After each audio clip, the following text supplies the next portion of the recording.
What's going on, everybody? This is your boy Corbin, the Serpent Tongue Skipwith, and I'm here with my first edition of the Serpent Tongue video reviews. Woohoo! First one. And today we're going to be talking about my main man, Lewis Maldonalle. Sorry if I pronounced the name wrong. And his latest album, FURIA, as you would have all seen from the title. Look, this is a man that I've been in contact with for, let's say, over a year now. He reached out to me as a friend of Ren, my co-host from Sagas, and ever since then, I've been trying to help build him up. I've been trying to help, not build him up, I've been trying to help, showcase his music to the world by reviewing countless singles. I think I reviewed an album, a live album in the UK, phenomenal album. And yeah, the more I see of him, the more I hear of him, the more impressive he gets, month in and month out, I swear. And this one is no exception. So for those who don't know, Lewis is, as I defined him in the intro, a shredder. Now, a guitar shredder. So what that means is he is literally the same. He's cut from the same cloth as people like Yummy Malmsteen. I know, sorry, Van Halen, Eddie Van Halen, the guy who made the remake of The Devil Went to Georgia for the Guitar Hero, that shredding one. He does a lot of shredding, a lot of intense guitar work, a lot of intense guitar riffs, fast, intricate, technical. He does it all. And I think that shredders are a dying breed because, you saw some of them in the late 80s, 90s, 2000s, even the mid 2000s with bands like Dragon Force and whatnot. But I haven't seen that many around lately. And it really saddens me because that was a really sick and epic era, a very specific and sick subgenre of guitar playing, But Lewis is in full force with this album Furia, bringing it back like no one else. He is making sure that you remember that he's the reason why shredding never left. Now, on this album, we have 10 tracks. With the first track, I'm Your Darkness, to the 10th track, Eye of the Storm. Now, there was a few singles released prior to this release, which I reviewed myself. I'm pretty sure I did review I Am Your Darkness. It is somewhere in my memory. Sorry, lots of actually didn't. And Wings of Fire I definitely reviewed, which has an amazing guest chorus for that one too. Look, listen to this album through and through that I have. It's 46 minutes of just pure savagery and fire, okay? And I'm not just saying that because Lewis is my friend.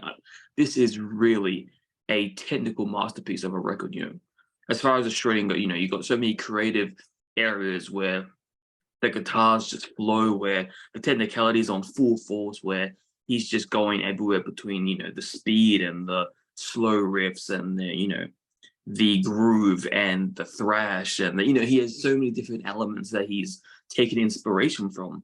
And you can hear it very clearly on this album. I think it's very well paced. So many albums you listen to, they go either too fast, they go too slow, or they sound like a weird botched mishmash kind of thing. Not this record. From the very first track to the very end, it's just so cohesive. It's like, as I always like to use as a describing reference, it's like a river, how a river flows, and it flows in complete synchronicity. This is the same way, in a sonic way. This is a really smooth experience where you're also getting that fire, you're getting that, the hellfire and brimstone of shredding. It's like he's bringing back from the dead all the greats that we knew and loved from that era of playing style, and he's reincarnated himself as the man to lead the charge, and it's really cool to hear. And it's really interesting because when he's on the certain tracks on this album where it actually has vocals, because a lot of the time it is just instrumental, the shredding instrumental style. Think of, for those of you still on way, think of a really long Dragon Force guitar solo. Think of Eddie Van Halen Eruption. Think of that kind of material when you're going into considering this album, because it's a lot of shredding, it's a lot of instrumental compositions, but don't think for a second that instrumental means boring, because this is the furthest thing from it. Okay, this kind of album will mount your mind. And what I was trying to get to before is that on this album, it's interesting because on the few tracks where there is vocals on it, the vocals really are a homage to the, I would say, early to late 80s, the real power metal, hair metal. We're talking fucking, like everything from your Deep Purple, your White Snakes, your trying to think of bands at the top of my head. You know, your John Bon Jovi's. You know, it's real Van Halen. Your real powerful vocals. You know, real melodic, real, you know, hard to the wall, real from your soul. You know, which again, there's another thing you don't really get anymore. I mean, that could just be because of a change of times or whatnot, but that kind of vocal style was also kind of fleeting away for the most part. And again, Lewis is taking homage from not only the gods of the shredding world, but also the gods of the power and hair metal world, which I really appreciate because I haven't heard that style in a long time. So it's good that he brought that back. It's also really interesting too, because on track 10, Eye of the Storm, really has this kind of darkness to it, you know, has this like, it's as if for the outro track, he wanted to be like, you know what, we're gonna go out with a literal bang. And that's what he did. There's a few vocals that towards scattered throughout the song, which is, like I said, real power hair metal vibe.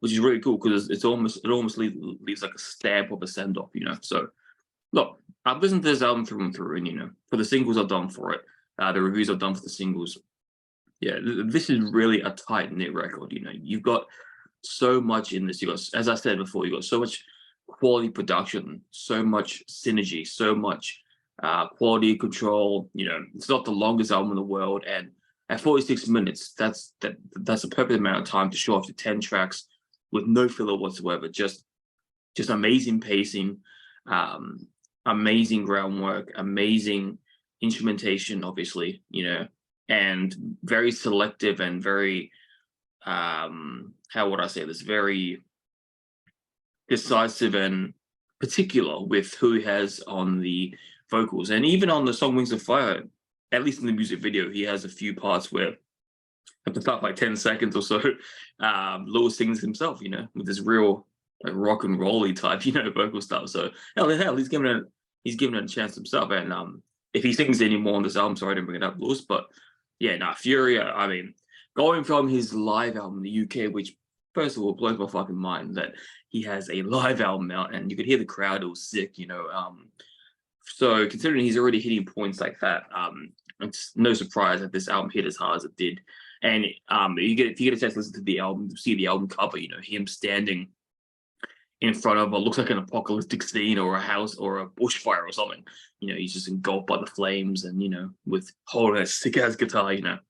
Nah, he's a real deal. And I'm so glad I was able to get in contact with him because, you know, he plays shredding music like no one else I've ever heard in this modern era. He could definitely go toe to toe with the greats. And this is just an amazing 10 record album, you know, 10 songs, all played perfectly, all played well, all played with the most devastating shredding you'll ever hear. And I really think it's worth giving a shot. And yeah, so go check out Lewis Maldonalle, FURIA.